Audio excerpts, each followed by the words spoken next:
Chapter 1, The Edge of Nowhere. They say if you stand still long enough in my town, the heat'll swallow you whole. I believe it. Out here in the middle of nowhere, Florida, the air feels thick enough to drink, and the silence hangs like a second skin. I've lived in this place my whole life, same cracked roads, same weather-beaten houses, same gossip floating around like mosquitoes that never die. Everyone knows everyone, and even when they don't, they pretend they do. I'm Mark. 16. Nothing special. Just another face in a place that doesn't have many new ones. I'm a little overweight, wear glasses, and get excited about things like chess and comic books, so yeah, not exactly the guy people fight to sit next to at lunch. But that's fine. I've got Luke. Luke's my best friend, been that way since before I could spell friend. He grew up in the orphanage off County Road 12, the one that looks like it's been abandoned since the 80s. I used to feel bad for him, but Luke never wanted pity. He's got this quiet strength about him, the kind that makes you feel small and lucky all at once. We spend our afternoons in my dad's barn, playing chess on an old crate while the cows look on like they're judging every move. Mom brings us sweet tea sometimes, says Luke's like a second son. I think that means something to him. Maybe more than I realize. Most days, life feels like a long stretch of sameness, school, chores, chess, repeat. But lately, things have started to shift. It's small, almost unnoticeable, like the first breath of wind before a storm. Her name's Lily. I don't know what it is about her exactly. Maybe it's the way she laughs, or the way her hair catches the sunlight in the hallways. She's not from around here, moved in last year, but somehow she fits like she's always belonged. Everyone notices her, even the teachers. And me? I notice her more than anyone should. Luke says she's trouble. He says it like he knows something I don't. Maybe he does. But I can't help it, when she talks to me, it feels like the world finally got bigger than this small town. Like maybe, just maybe, there's something out there worth chasing. If I'd known what was coming, maybe I would have stopped right there. But I didn't. And that's how it all began. Chapter 2, Summer Dust. The days all blur together out here. You wake up to the same sound, roosters, tractors, and that one damn dog that never stops barking down the road. The mornings smell like cut hay and gasoline, and if you're lucky, you catch a breeze that doesn't taste like dust. That's Florida for you. Not the beachy postcard kind, but the real kind, flat land and faded barns, mosquitoes the size of your thumb, and a sky so wide it makes you feel both free and trapped at the same time. Every morning after chores, I bike the 2 miles into town. Luke's usually waiting at the gas station, sitting on the curb with a soda, his backpack between his knees. He doesn't say much until I get there. He never has to. That's how our friendship works, quiet, easy. Morning, I say. Barely, he grunts, tossing me a granola bar. That's our breakfast ritual. Every day since freshman year. The high school's small, 1 building, 2 floors, and enough drama to fill 10 seasons of bad television. You can't sneeze without everyone knowing what color tissue you used. In class, I'm the kid people copy math homework from but forget to invite to parties. Luke doesn't mind it, though. He doesn't care about fitting in, maybe because he never had a family to impress, or maybe because he's just built different. The teachers like him. The girls like him, too, though he never seems to notice. Sometimes I wonder how he does it, how he walks through life like nothing touches him. I get nervous just raising my hand in class. Luke can stare someone down and make them forget what they were about to say. After school, we end up back at my place. Mom always insists Luke stays for dinner. Dad grumbles about feeding another mouth, but I can tell he likes the company. We'll sit out on the porch while the sun goes down, a chessboard between us, the cicadas loud enough to drown out our thoughts. Luke always beats me, but I keep playing anyway. I like the challenge, or maybe I just like the quiet. Ever think about leaving? I ask him one evening. He smirks. Where would I go? Anywhere, I say. Anywhere but here. He looks out over the fields, his eyes dark and still. Sometimes. That was Luke. One word at a time. You never knew what was behind it. I didn't know it then, but that summer was the last one where things still made sense. Before Lily walked into our lives and turned everything upside down. But that's coming. And once she arrived, nothing, not even the air we breathed, would ever feel the same again. Chapter 3, The New Girl. It started on a Wednesday. Hot, like most days, but different somehow, heavier. The air felt like it was waiting for something to happen. Mrs. Carter was halfway through another one of her long lectures about the Great Gatsby when the door opened. Every head turned, even hers. That's when I saw her. She stood there in the doorway, sunlight spilling over her like it had chosen her out of everyone else. Brown hair, a little messy from the wind. Faded jeans. A backpack that looked older than she was. This is Lily, Mrs. Carter said. She just transferred from up north. Lily gave a small nod, eyes scanning the room, curious, nervous, but not shy. Then her eyes landed on me. I looked away so fast I almost dropped my pencil. The only empty seat was next to me. Of course it was. When she sat down, I could smell something faint and sweet, maybe vanilla or shampoo, I couldn't tell. My heart was pounding so loud I was sure she could hear it. "Hi," she whispered. "Hey," I said, trying not to sound like a complete idiot. That was it. One word each, and my world shifted just a little. At lunch, she sat with me and Luke. He didn't say much, just watched her with that unreadable look he gets. I filled the silence with awkward jokes and half-broken sentences, and somehow she laughed anyway. By the end of the week, we were walking home together. She lived about a mile past my place, down a dirt road that looked like it hadn't seen a car in years. She told me her mom wasn't around much and her dad wasn't in the picture. She said it like she didn't want to explain more, and I didn't push. We talked about music, books, and how small towns feel like cages sometimes. I told her about the farm, about Luke, about the chess club nobody cared about. She listened, really listened, and for the first time, I felt like someone saw me. Luke started skipping out more. Said he was busy, said the orphanage needed him for stuff. I believed him. I wanted to. But every time I mentioned Lily, he'd change the subject. One afternoon, I asked him straight out. "You don't like her, do you?" He shrugged. "Didn't say that." "Then what?" "Just, be careful," he said. "Of what?" He looked at me for a long time before answering. "Of getting hurt." I laughed it off then. But that night, lying in bed, his words wouldn't leave me alone. Still, every time Lily smiled, all of it, the doubt, the warnings, the small-town noise, it just faded away. I didn't know it yet, but that was the beginning of the end. The moment when friendship started to bend into something it couldn't hold forever. Chapter 4, Warm Nights and Quiet Lies. It's strange how fast something can become part of your life. One day Lily was just the new girl, and the next she was everywhere, in my thoughts, in my plans, in every little corner of what used to be just me and Luke's world. We started spending afternoons together, walking home, sitting by the old water tower, talking about nothing and everything. She liked to watch the sunset from the edge of the field behind my house. Said the sky out here looked bigger, freer. Sometimes she'd lean against me, her head on my shoulder, and for a while the whole world felt right. I'd never had that before, the warmth, the closeness, the feeling that maybe I mattered more than I thought. Luke stopped coming around as much. When he did, things felt off. He'd still smile, still make small talk, but the space between us grew like something neither of us wanted to name.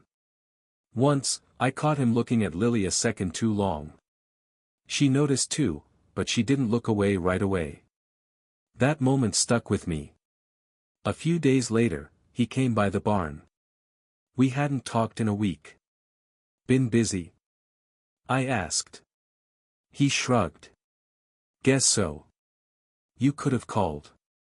He smiled, but it didn't reach his eyes. You've had other company. I didn't know what to say to that. So we sat in silence, the air thick and still. Later that evening, Lily texted me. He looked sad today, asterisk. I stared at the message for a long time before replying. Yeah, he's been different, asterisk. She sent one more message. I think he just misses you, asterisk. Maybe that's all it was. Maybe. Weeks passed. School ended. The nights got longer and hotter. I spent most of them sitting out under the stars with Lily. She'd talk about leaving someday, seeing the world beyond this town. I'd talk about college, about maybe studying something that didn't involve dirt and tractors. You'll leave, she said one night, but I don't think you'll stay gone. Why not? I asked. She smiled softly. Because people like you always come back. The world needs roots, and you've got them. I didn't know how to answer that. So I kissed her instead. That was the night I told myself I was in love. The kind of love that feels too big for the body it lives in, where you don't think, you just feel. But somewhere, deep down, something small and uneasy started whispering. Because the next morning, when I rode my bike into town, I saw Luke walking down the same road, and Lily was there, too. They didn't see me. Or maybe they did. Chapter 5, Cracks in the Quiet. I told myself it was nothing. That maybe they were just talking, maybe Luke was helping her with something, maybe it wasn't what it looked like. But the more I tried to convince myself, the less I believed it. They were standing close, closer than friends do. Luke had that look on his face, the one I used to see when he was about to say something smart during chess, like he already knew how things would end. Lily was smiling, but not the way she smiled with me. It was smaller. Softer. I biked past without saying anything. Didn't even look back. But that image stuck in my head for days, looping like a broken record. When I asked Lily about it later, she said, "Oh, that?" I ran into Luke by the diner. He just walked me home. I nodded like it was fine, like I believed her. But my stomach felt tight. Luke didn't text for a week after that. When I saw him in the hallway at school, he gave me that half smile that used to mean everything's fine, only this time, it didn't. Things with Lily stayed the same on the surface, the holding hands, the long talks, the plans for someday. But underneath, I could feel something shifting. Her phone would buzz and she'd turn it face down. Sometimes she'd disappear for hours and say her mom needed her. I wanted to believe it. I did believe it. Because love makes you stupid that way. One Friday night, Luke showed up at my house again. Mom was happy to see him. Said it was nice to have the boys together again. We played chess out in the barn like old times. But it wasn't the same. You and Lily still good? He asked, moving his knight. Yeah, I said too quickly. He studied me for a second. You sure? I looked up. Why wouldn't we be? He hesitated, then said quietly, just. Don't let her make you into something you're not. I didn't know what he meant, but it made me angry. She's not like that. He nodded. If you say so. We finished the game in silence. He won, like always. But that night, for the first time, I didn't want to play again. I lay awake for hours, the sound of crickets outside my window mixing with a storm brewing in my chest. It was the first night I realized that maybe, just maybe, my best friend and the girl I loved weren't on my side anymore. And even though nothing had been said yet, I could feel the truth coming for me, slow, steady, and impossible to stop. Chapter 6, When the Light Breaks. It happened on a Sunday. The kind of day that starts off too quiet, like the world knows what's coming before you do. I'd been trying to shake the feeling for weeks, that something wasn't right. That the pieces of my life didn't quite fit the same way anymore. Lily had stopped answering my texts that morning. Said she wasn't feeling well. But I saw her bike outside the old barn on the edge of town, the one Luke and I used to sneak into when we were kids. I don't even remember deciding to go there. My body just moved. My heart beat faster the closer I got. The barn door was cracked open, a sliver of sunlight cutting through the dust inside. I stepped up to the door, and that's when I heard it, her laugh. Soft. Familiar. And his voice. For a second, I thought maybe it was nothing. Maybe they were just talking, like old friends. But then I saw them.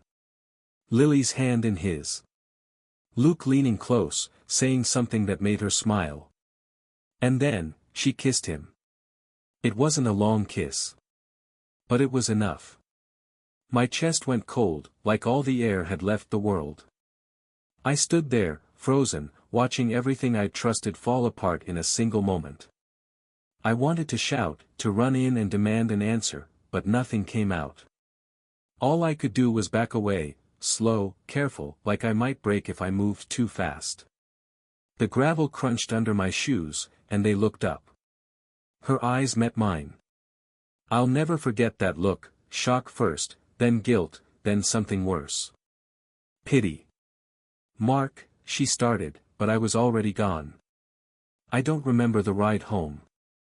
I just remember the heat, the sound of the wind rushing past, the way everything looked different, even the sky. That night, I didn't cry. I thought I would, but I didn't. I just sat on the porch, staring out at the fields, waiting for something to make sense again. Luke showed up later. He didn't say anything at first. Just stood there, hands in his pockets. I didn't mean for it to happen, he said quietly. I didn't look at him.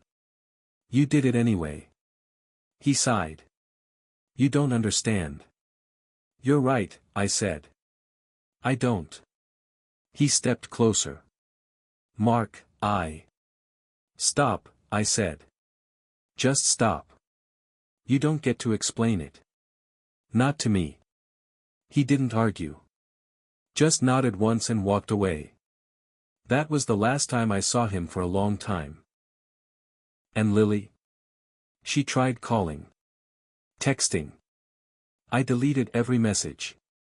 Sometimes I think about that moment, the sunlight through the barn door, the way her hand fit in his, and I realize that's when I stopped being a kid. That's when the world got sharp. Chapter 7, What's Left Behind. The days after that Sunday passed like smoke. You see it, you feel it, but you can't hold on to it, and before you know it, it's gone. I stopped talking to almost everyone. Luke stopped showing up at school, and Lily, well, she tried for a while. She left notes in my locker. Asterisk, please talk to me. You don't understand. It wasn't like that. Asterisk. I read every one of them. Then I tore them all up. I couldn't even look her in the eyes anymore. Every time I did, I saw that moment, her hand in his, the kiss, the light through the barn door. It replayed like a movie that refused to end. Mom knew something was wrong, but I didn't tell her. I couldn't. She'd just say the same thing parents always say, asterisk, you're young, you'll move on. Asterisk. But it didn't feel that simple. Luke and I didn't speak for the rest of the school year. He graduated early, no surprise. He always had one foot out of this town, even before he met her. And when he left, he didn't even say goodbye. Lily tried to talk to me one last time, outside the gym after class. She looked smaller than I remembered. Tired.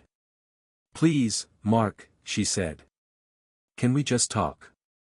I shook my head. There's nothing to say. It wasn't supposed to happen, she said softly.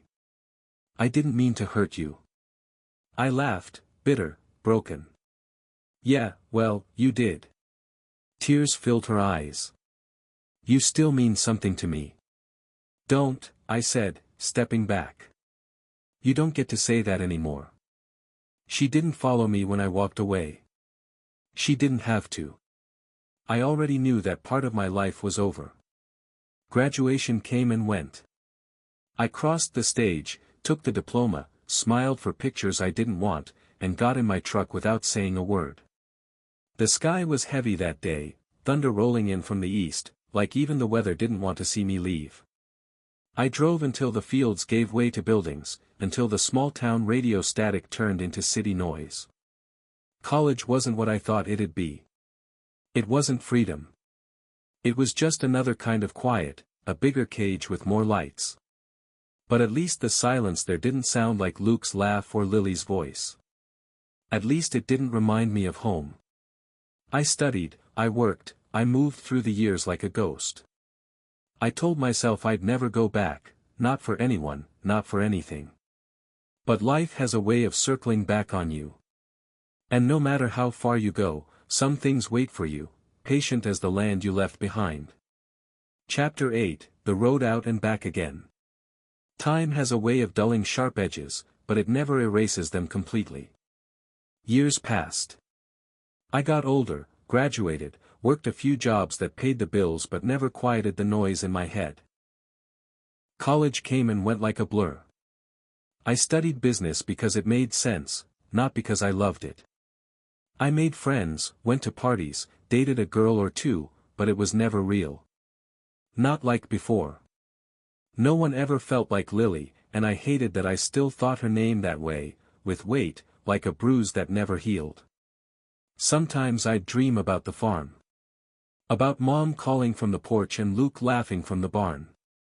I'd wake up, heart racing, only to remember that everything I knew back then was gone. One night, near the end of my last semester, I got a call from home. Mom's voice sounded small. Hey, honey. How are you? I smiled even though she couldn't see it. I'm good. Busy, you know. There was a pause. Too long. Mom? I asked. She sighed. Your dad's been working himself too hard again. And, well, I've been having a little trouble catching my breath lately. That's how it starts, isn't it?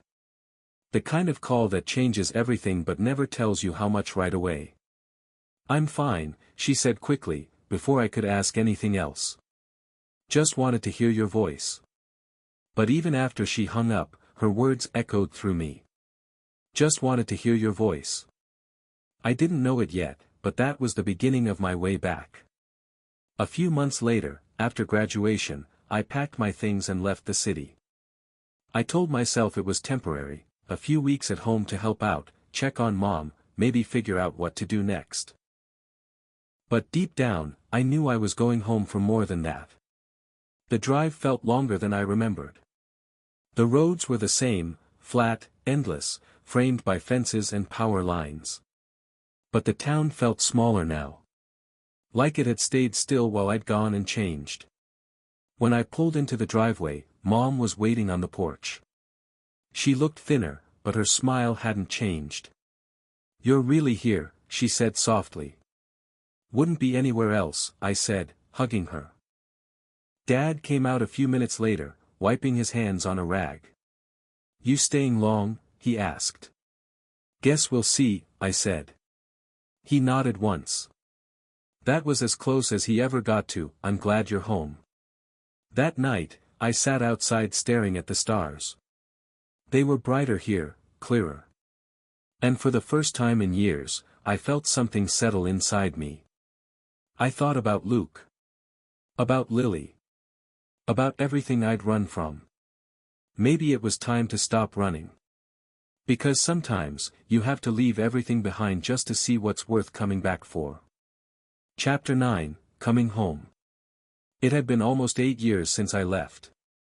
8 years since I'd driven down that long dirt road, watching the farmhouse shrink in the rearview mirror, telling myself I'd never come back. Funny how life doesn't ask for permission to change your plans. The call came on a Tuesday morning, the kind that splits your world into before and after. Mom had collapsed in the kitchen. Heart failure. Dad said the doctors were hopeful, but his voice cracked when he said it, and I knew it was bad. By sunset, I was already on the highway, the same old route stretching like a memory I never wanted to replay. Every mile closer to home felt heavier. The fields looked the same, the air still carried that thick, sweet smell of summer, and the sky, wide and endless, hadn't aged a day. I had. When I pulled into the hospital parking lot, the light was fading. I sat there for a moment, staring at the building, trying to gather the courage to walk inside. Dad was waiting in the lobby, still wearing his work boots, his hat clutched in his hands. "Hey, son," he said quietly. "Hey." We didn't hug, we never really were the hugging type. But his eyes softened just enough to say everything that words couldn't. "She's stable," he said. "They've got her on medication. Just needs rest." I nodded, a lump catching in my throat. When I walked into her room, Mom was asleep. She looked smaller somehow, pale, fragile, her breathing shallow but steady. I stood there for a while, just watching her chest rise and fall, my own heartbeat slowing with hers. It hit me then how much I'd missed. The birthdays I skipped. The holidays I promised I'd come home for but never did. You tell yourself there's time, until there isn't. Dad sat down in the corner, rubbing his face. "You hungry?" he asked. "Not really." He nodded. "Didn't think so." We sat there in silence. And in that silence, the past started to stir. The next morning, I went out to the farm to feed the animals. Everything looked smaller, the barn, the fields, even the sky. Or maybe I'd just grown. I was throwing feed when I heard a voice behind me. "Didn't think I'd ever see you back here." I turned, and for a moment, I thought I was seeing a ghost. Luke. He stood there by the fence, older now. Broader shoulders, tired eyes, the same calm face that used to say everything without words. "Luke," I said slowly. "Hey, man." He gave a small, uneasy smile. "Heard about your mom." "I'm sorry." I nodded. "Thanks." An awkward silence stretched between us, filled with everything we'd never said. He shoved his hands into his pockets. "I've been helping your dad out sometimes. Fixing fences, clearing brush." "That so?" "Yeah." He said he could use the help. I looked him over. He wasn't the same boy I used to know. There was something quieter in him now, something heavier. Maybe in both of us. "I didn't expect to see you," I admitted. He looked down. "Yeah, well. I didn't expect to still be here." Another silence. Then he said softly, "I never stopped being sorry, Mark." I swallowed hard, my throat dry. "I know," I said. "I just stopped needing to hear it." He nodded slowly, eyes glistening just enough to betray the calm. "Guess that's fair." He started to walk away, then stopped. "She asked about you once," he said. I frowned. "Who?" He hesitated. "Lily." The name hit like a gust of wind through an open window, sudden, cold, and unwelcome. "What about her?" I asked. He shrugged. "Said she wished she could talk to you again. That was a while back, though. She left town. Nobody really knows where." I said nothing. Just watched him walk down the same dirt path we used to race as kids. For the first time in years, I realized something. I wasn't angry anymore. Not at him. Not even at her. But there was still something unfinished between us, a weight that hadn't lifted yet. And as I stood there, the Florida sun spilling gold across the fields, I felt it in my chest. That same old ache, whispering that the past never really stays buried. Chapter 10, The Ghosts That Stay. The hospital became my second home over the next week. Every morning, I'd drive into town, sit beside Mom's bed, and listen to the rhythm of her breathing mixed with the quiet beeps of machines. She was getting better, the doctors said she'd be okay if she took things slow, but seeing her hooked up to wires and tubes still made something ache deep inside me. "Mark," she said one morning, her voice thin but steady, "you look tired." "I'm fine," I lied. "You always say that." She smiled faintly, eyes half open. "You were born trying to hold everything together. Even when it wasn't yours to fix." I sat back in the chair, exhaling. Guess some habits die hard. Her hand reached for mine, frail, warm. "Don't let the past eat you, sweetheart. It's over." I didn't answer, but I think she could see it in my face, that part of me didn't believe it. That afternoon, I stopped by the diner on Main Street, the same one where we used to hang out after school, when life was still simple. The walls hadn't changed. Same faded photos, same smell of coffee and fried food. Even the waitress, Martha, looked the same. Older, maybe, but still smiling like time didn't scare her. "Mark Richardson," she said, beaming. "Haven't seen you in forever." "Hey, Martha." She poured me coffee before I even asked. "How's your mama?" "Getting better, thank God." "That's good to hear." She leaned closer, lowering her voice. "You know who's back in town, don't you?" I froze. "Who?" She gave me a look that said, "Don't play dumb, Lily Carson." The sound of her name was like a stone dropped into still water, quiet but deep enough to stir everything at the bottom. "When?" I asked. "Couple months ago. Taking care of her aunt, I think. Works over at the library now." I nodded slowly, my stomach turning. After I left, I sat in my truck outside for a long time. I told myself I didn't care. That seeing her again wouldn't change anything. But my heart, that old, stubborn thing, had other ideas. The next day, I went to the library. I told myself it was just to grab a book for Mom, something easy to read while she recovered. But when I walked in, I knew exactly who I was looking for. She was behind the counter, sorting returns. Her hair was shorter now, a little darker, tucked behind her ear. Same small hands. Same quiet concentration. She looked up, and for a second, neither of us moved.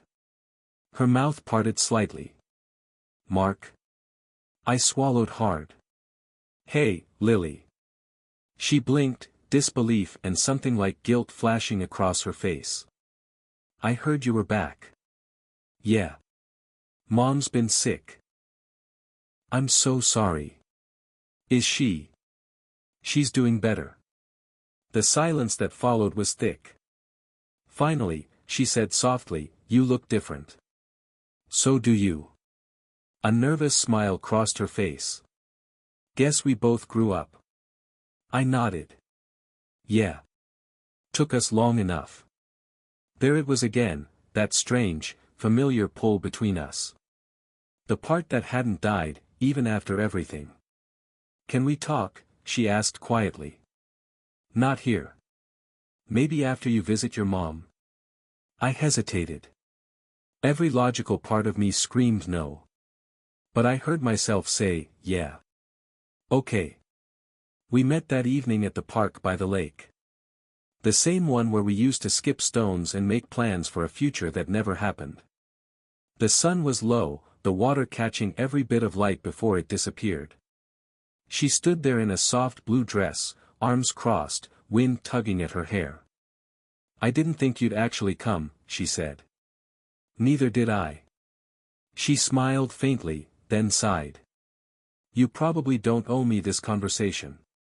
"I don't," I said. "But maybe I needed it anyway." She nodded.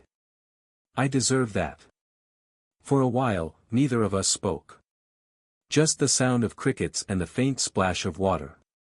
Finally, she said, I think about that summer all the time. I tried not to, I said.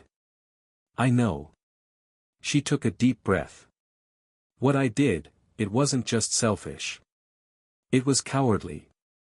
I was scared of losing anyone, and somehow I ended up losing both of you. I looked down. We were kids, Lily. Dumb ones. Still, she whispered. You didn't deserve it. You were the first person who ever made me feel safe, and I ruined that. Her voice cracked. I could hear the regret, real this time. Not the empty kind people say just to ease their guilt. I spent years hating you, I admitted. Then I stopped. Then I missed you. Then I stopped again.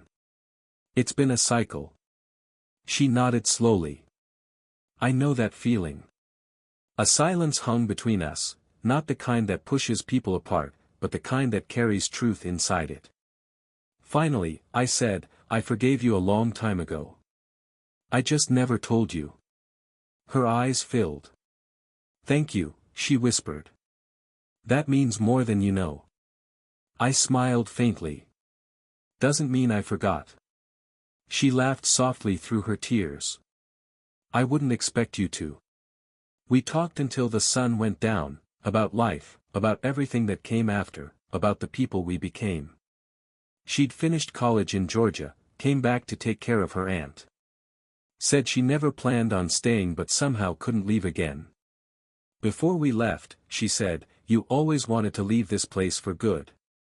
You think you ever really can? I looked out at the fading horizon. Maybe not. But I can learn to visit without staying. She smiled. That's something. When we said goodbye, there was no pain this time. Just understanding, the kind that comes from two people who finally stopped running from who they were. That night, I drove home with the windows down. The air was warm, the field stretching endless under the moonlight. And for the first time since I was 16, I didn't feel trapped by this town. I just felt home. Chapter 11, The Season That Stayed. Mom was back home within a week. The house felt alive again, the smell of her cooking, the hum of her favorite old radio, the soft sound of her slippers on the tile. She moved slower now, but her spirit was the same. Strong. Doctor says I gotta take it easy, she said one morning, stirring coffee with a grin. So you're stuck here for a bit, farm boy. I laughed. Guess I could use a break from city life. Dad snorted. You call this a break, you must have forgotten what real work looks like. So I stayed. At first, I told myself it was temporary, a few weeks to help around the farm, keep an eye on Mom, get things back in order. But the days started blending together in that familiar way, the rhythm of home quietly wrapping around me like an old song I hadn't heard in years. Morning chores, afternoon errands, dinner with my parents as the sun set behind the fields. It felt right. One Saturday, Dad sent me into town to pick up feed from the co-op. That's where I saw her. She was standing near the counter, arguing politely with the cashier about a backorder slip. I recognized her right away, even if it took me a second to place the memory. Abby? I said, almost without thinking. She turned, her eyes widening slightly.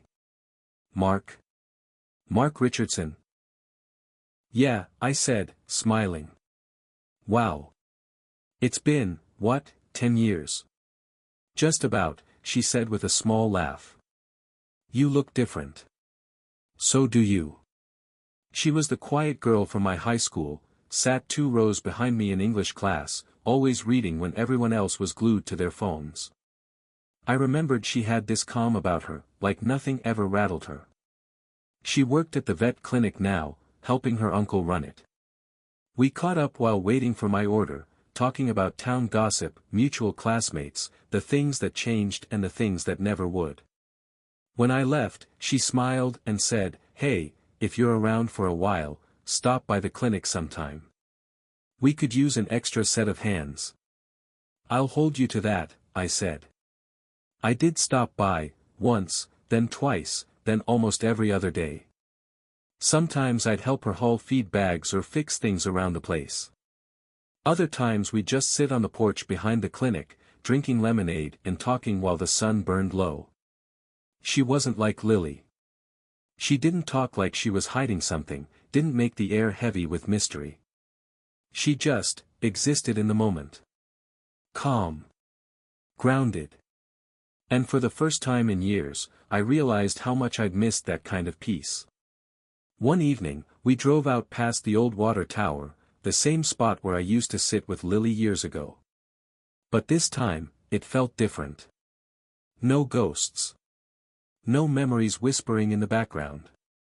Abby leaned back on the hood of my truck, looking up at the stars. "You ever think about leaving again?" she asked. I thought about it. The city, the noise, the distance I'd built from this place. "Sometimes," I said. "But not like before." "What's different now?" I looked at her, the way her eyes caught the reflection of the moon, soft and steady. "Back then, I was running away," I said quietly. "Now I think I'm just here." She smiled. "That's a good place to be." We sat there in silence for a while, the kind that didn't need to be filled. When I walked her to her truck, she hesitated before getting in. "I used to think you'd never come back," she said. "Guess I had to get lost first." She smiled, eyes warm. "Well. I'm glad you found your way." Weeks turned into months. Mom got stronger. Dad stopped grumbling when I said I wasn't sure when I'd be heading back to the city. Abby and I kept finding excuses to see each other: Sunday dinners, trips to the farmer's market, late-night drives that ended in laughter and quiet confessions. One night, we stood under the same stars I grew up beneath, her hand brushing mine. For a second, I felt 16 again, but this time, without the heartbreak, without the confusion. Just a quiet certainty that maybe everything that broke me before had been leading me here. I never planned to stay. But sometimes life has a way of knowing better than you do. And standing there, with Abby beside me and the world finally at peace, I realized something. You can't run from where you come from. But if you're lucky, and patient enough, you can come back to it and find something new waiting for you. Something real. Something that lasts. Chapter 12, When the Storm Came. It had been almost a year since I came home. What was supposed to be a short stay had turned into something permanent, though I hadn't said the word out loud yet. The farm was finally running smooth again. Mom was stronger, Dad was lighter, and the place felt alive in a way it hadn't for years. And Abby, she was part of it now. Every morning, she'd show up with coffee and that easy smile that made the day feel less like work. She helped Mom in the garden, helped me with the books, and somehow got Dad to start eating vegetables again, something no one had accomplished in 20 years. We were happy. Not the wild, movie kind of happy, the quiet, real kind. The kind that sneaks up on you and makes you forget what life was like before it. Then the storm came. It started as a whisper on the weather reports, a tropical depression forming somewhere in the Gulf. By the third day, it had a name and a path, and that path was coming straight for us. Dad shrugged it off at first. "We've been through worse," he said, hammering boards across the windows. But when the wind picked up and the sky turned that sick shade of green, even he stopped pretending. Abby came to stay with us the night it hit. "No way I'm riding this out alone," she said, tossing her overnight bag by the door. We spent the evening checking the generator, securing the animals, tying down everything we could. The air was thick, humming with that strange, electric stillness that always comes before chaos. By midnight, the storm was full force. Wind howled through the trees, rain slammed against the roof, and thunder shook the walls. Mom was praying quietly in her room. Dad was pacing. I was outside, flashlight in hand, checking the barn one last time. That's when I heard it, the sound of something splintering. One of the fence posts had snapped, and the back gate was swinging wide open. "Mark!" Abby's voice cut through the storm. "Get back inside." "Just a minute," I shouted, fighting the wind. I was almost done when I slipped in the mud and went down hard. Pain shot up my leg, sharp and deep. Abby was there in seconds, soaked and trembling. "Can you stand?" she shouted over the wind. "I think so." "Then move." She got under my arm, helped me limp back toward the house as the rain lashed against us like knives. By the time we got inside, we were both drenched and shaking. "You're bleeding," she said, kneeling to check my leg. "It's just a cut." "Yeah, and I'm the Queen of England." She cleaned it up while I sat there catching my breath, watching her. Even covered in mud, hair plastered to her face, she was steady, focused, unshaken. "You didn't have to come out there," I said quietly. She looked up at me. "You think I was gonna just let you get blown away?" Despite everything, I laughed. "You're crazy. Guess I found someone worth being crazy for." The storm raged outside, but for a moment, the world went still. By morning, the worst had passed. The barn roof was torn, half the fence was gone, and a few crops were flattened, but we were safe. When we stepped outside, the air was heavy with the smell of wet earth and broken wood. Dad sighed, surveying the damage. "Could have been worse." Abby looked at me, smiling through exhaustion.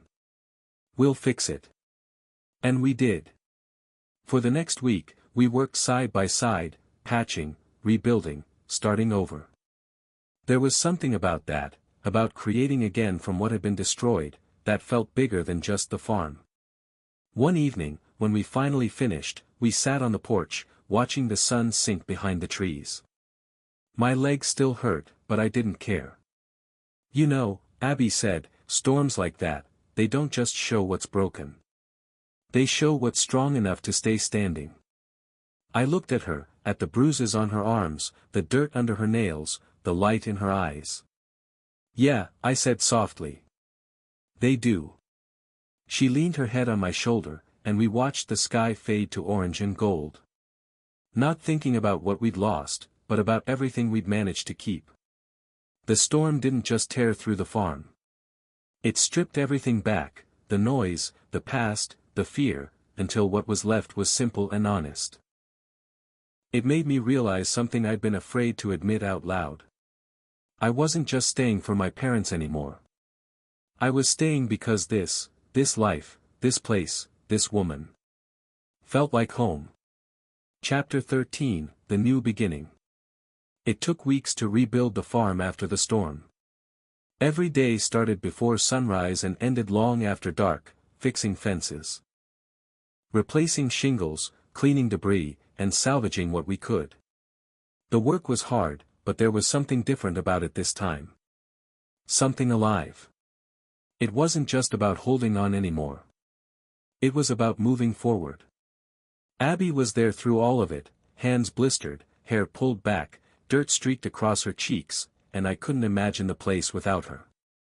Mom adored her, Dad respected her, and I was falling for her in a way I hadn't fallen for anyone before.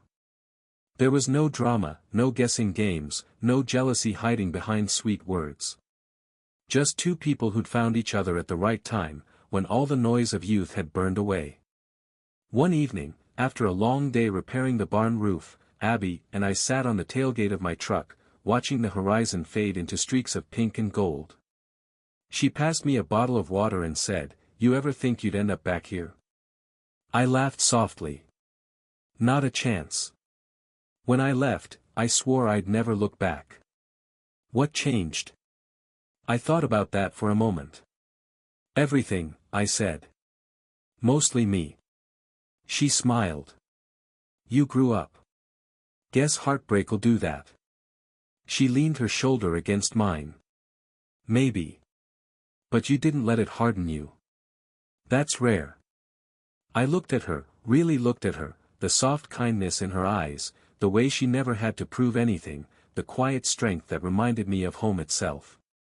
I don't think I could have gotten through all this without you, I said. She smiled, brushing hair from her face. You would have found a way. You always do. Maybe, I said. But I'd rather find it with you. Her eyes softened, and for a long moment, neither of us said anything. The crickets started their nightly chorus, and the air smelled like wet grass and new beginnings. The next few months came and went like a blur of good days, the kind that make you forget there was ever bad weather. Abby and I started planning little things together, expanding the garden, repairing the old chicken coop, planting new crops that Mom said would keep the farm young. One morning, over breakfast, Dad looked up from his paper and said, "You ever think about taking over this place one day, son?" I froze, coffee halfway to my lips. I don't know, I said slowly. I thought you'd run this place until the end of time. He chuckled. Would if I could. But the truth is, it could use new hands. Younger ones. Mom looked up, smiling. It's not a bad idea, Mark. This land's been in our family a long time. Be nice to see it keep growing. I didn't answer right away, but the thought stuck with me all day. Maybe that was the next step, not just staying, but building. That evening, I drove out to the edge of the field where Abby was checking the fences. She wiped sweat from her forehead and smiled when she saw me. You look like a man with something on his mind. Maybe I am. I helped her roll up the wire spool and then said, You ever think about settling here? Like, really settling? She gave me a curious look. You mean, like living here? Yeah. You asking me to move in, Richardson, she teased, grinning. I laughed. Maybe more than that. She froze slightly, the humor fading into something gentler. What do you mean? I reached into my pocket, my heart suddenly pounding like I was 16 again. I didn't have a ring box, just the small silver band that had belonged to my grandmother. It's not much, I said quietly, holding it out, but it means everything to me. And so do you. Her hand flew to her mouth, eyes wide.